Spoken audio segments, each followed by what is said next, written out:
Assam live 24 উদ্যোগত ভাওনা সমাৰোহ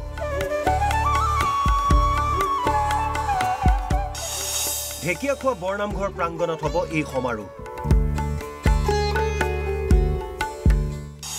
অসম ভিত্তিত অনুষ্ঠিত হ'ব ভাওনাৰ প্ৰতিযোগিতা প্ৰথম পুৰস্কাৰ স্বৰ্গীয় উপেন চন্দ্ৰ দাস সোঁৱৰণী বঁটাসহ 1 লাখ টকা গুৰুজনাৰ অমৰ সৃষ্টি ভাওনা এই ভাওনাক নতুন প্ৰজন্মৰ মাজলৈ লৈ যোৱাৰ লগতে ভাওনা সংস্কৃতিয়ে দেশে বিদেশে যাতে প্ৰচাৰ আৰু প্ৰসাৰ লাভ কৰে সেই উদ্দেশ্যেৰে অসম লাইভ 24 এইবাৰ গ্ৰহণ কৰিছে এক বিশেষ উদ্যোগ অহা মাঘ মাহত যোৰহাটৰ টিয়কৰ ঢেকিয়াখোৱা বৰনামঘৰ প্ৰাংগণত অসম লাইভ 24 সৌজন্যত সদৌ অসম ভিত্তিত অনুষ্ঠিত হ'ব ভাওনা সমাৰোহ বৰনামঘৰ পৰিচালনা সমিতিৰ সহযোগত অনুষ্ঠিত হ'ব এই ভাওনা সমাৰোহ সেই উপলক্ষে সদৌ অসম ভিত্তিত আয়োজিত হ'ব ভাওনা প্ৰতিযোগিতা সোমবাৰে পুৱাই ঢেকিয়াখোৱা বৰনামঘৰত সেৱা জনাই এই কথা ব্যক্ত কৰে অসম লাইভ 24 অধ্যক্ষ তথা মুখ্য পৰিচালন সঞ্চালক নৃপেন দাসে অহা মাঘ মাহত আমি অসম লাইভৰ তৰফৰ পৰা কাহিনী ভাওনা সমাৰোহৰ আয়োজন কৰিব বিচাৰিছোঁ এই ভাওনা সমাৰোহ আমাৰ অসম লাইভৰ উদ্যোগত আৰু ঢেকিয়াখোৱা পৰিচালনা নামঘৰ পৰিচালনা সমিতিৰ সহযোগত কৰা হ'ব সদৌ অসম ভিত্তিত হ'ব আমি সমূহ ভাওনাৰ যিখিনি দল আছে তেওঁলোকক আমাৰ ঢেকিয়াখোৱা পৰিচালনা সমিতিৰ সভাপতি ডাঙৰীয়াৰ লগত যোগাযোগ কৰিবলৈ অনুৰোধ জনোৱা হ'ল আৰু তেখেতে নিয়মাৱলী সম্পৰ্কত আপোনালোকক অৱগত কৰিব ৰাজ্যিক ভিত্তিত অনুষ্ঠিত ভাওনা প্ৰতিযোগিতাৰ প্ৰথম আৰু দ্বিতীয় স্থানপ্ৰাপ্ত অসম লাইভ 24 সৌজন্যত বঁটাসহ নগদ ধনেৰে পুৰস্কৃত কৰা হ'ব সেই অনুসৰি প্ৰথম পুৰস্কাৰ হিচাপে আছে 1 লাখ টকা সহ স্বৰ্গীয় উপেন চন্দ্ৰ দাস সোঁৱৰণী বঁটা দ্বিতীয় পুৰস্কাৰ 50,000 টকা সহ ডক্টৰ বিদ্যাৱতী শৰ্মা সোঁৱৰণী বঁটা প্ৰথম পুৰস্কাৰ হিচাপে নগদ 1 লাখ টকা আৰু স্বৰ্গীয় উপেন চন্দ্ৰ দাস দেৱসুৱৰণীৰ এটা বঁটা দিয়া হ'ব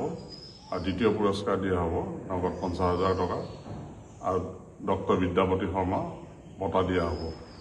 ইপিনে অসম লাইভৰ অধ্যক্ষ তথা বিশিষ্ট উদ্যোগী সমাজকৰ্মী নৃপেন দাসে ঢেকিয়াখোৱা বৰনামঘৰ প্ৰাংগণত এই সমাৰোহৰ আয়োজনৰ সিদ্ধান্ত লোৱাত সন্তোষ প্ৰকাশ কৰে নামঘৰ পৰিচালনা সমিতিয়ে মহাপুৰুষ শ্ৰী শ্ৰী মাধৱ স্বামী ঢেকিয়াখোৱা বৰনামঘৰত আমাৰ অসম লাইভৰ স্বত্বাধিকাৰী নাথ ডাঙৰীয়াই 5 দিনীয়া কাৰ্যসূচীৰে তেখেতে ভাওনা সমাৰোহ আয়োজন কৰিবলৈ প্ৰভু ভগৱন্তৰ চৰণত সেৱা লৈ আগবাঢ়িছে আৰু অসমৰ বিভিন্ন অঞ্চলৰ ৰাইজে ইয়াত আমাৰ ভাওনাত অংশগ্ৰহণ কৰিব পাৰিব আমাৰ মুঠতে আমাৰ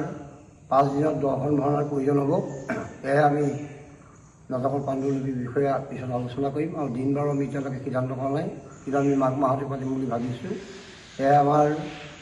তেখেতে আমাৰ যিখিনি খৰচ বৰচৰ যিখিনি কথা কৈছে ৰাইজৰ আগত তেখেতৰ পিতৃ আৰু মাতৃ নামত দুটা বঁটা প্ৰদান কৰা হ'ব আৰু আমি যথা সময়ত আমি সমিতিয়ে ইয়াৰ ব্যৱস্থা গ্ৰহণ কৰিম সেয়ে তেখেতক এই সুযোগতে যে এখন ভাওনাই 7টা বৰসভাৰ সাৰ যেতিয়া আমাৰ 10খন ভাওনা হ'ব তেখেতৰ প্ৰভু ভগৱন্তই কৃপা দৃষ্টি মিলাব সেয়ে যে গুৰুজনৰ কলা কৃষ্টি সংস্কৃতি ৰক্ষা কৰিবলৈ অসমৰ এনেকুৱা সুযোগ্য সন্তান আমাক খুব প্ৰয়োজন হয় সেয়ে আমি ভাবিছোঁ যে গুণৰ ভাগতে তেখেতে যি কামনা লৈ সেৱা ল'বলৈ আহিছে মনোমাঞ্চা পূৰ্ণ কৰক আৰু তেখেতক কুশলে মংগলে ৰক্ষা কৰক উল্লেখ্য যে ৰাজ্যৰ বিশিষ্ট উদ্যোগপতি নৃপেন দাসৰ উদ্যোগতেই ঢেকিয়াখোৱা বৰনামঘৰৰ প্ৰৱেশ পথত শোভা বৃদ্ধি কৰি থকা বৰ্তমানৰ যি সুবিশাল আৰু আটকধুনীয়া বাটচৰা আছে সেই বাটচৰা নিৰ্মাণ কৰা হৈছিল ঢেকিয়াখোৱা বৰনামঘৰক সময়ে সময়ে বিভিন্ন ধৰণৰ সহায় সহযোগিতা আগবঢ়াই অহা বিশিষ্ট সমাজকৰ্মী নৃপেন দাসৰ ভাওনা সমাৰোহৰ এই প্ৰচেষ্টা শলাগ লৈ ঢেকিয়াখোৱা নামঘৰ পৰিচালনা সমিতিৰ সদস্য ভকত বৈষ্ণৱৰ লগতে স্থানীয় লোক আৰু সংস্কৃতিবান ৰাইজে news desk report Assam live 24